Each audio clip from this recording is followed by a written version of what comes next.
Jack was the first unpredictable bass player, the guy who didn't play 1/5, as all bass players in rock did, except for Tim Bogert. Tim Bogert never got his due, the guy from the Vanilla Fudge. He, in a sense, was a greater virtuoso, I use that word as the brilliant bass playing, than Jack. Tim Bogert was the greatest bass player of the 1960s.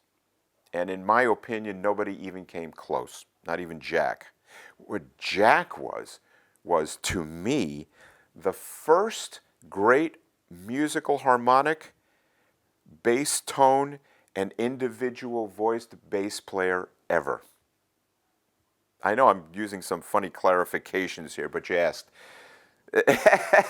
I don't even know if any of this is real, but it's sort of my vision of it. Jack is the greatest unique virtuoso. He's the first guy not to play a G on a G chord.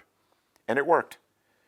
Cream worked because, and sorry, I'm going to deviate here. Cream worked because Ginger always sounded like Ginger. Eric never played out of the key.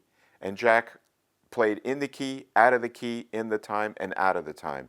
And that's the nutshell description of why Cream worked. If Eric had gone out of the key, Cream would have been a mess.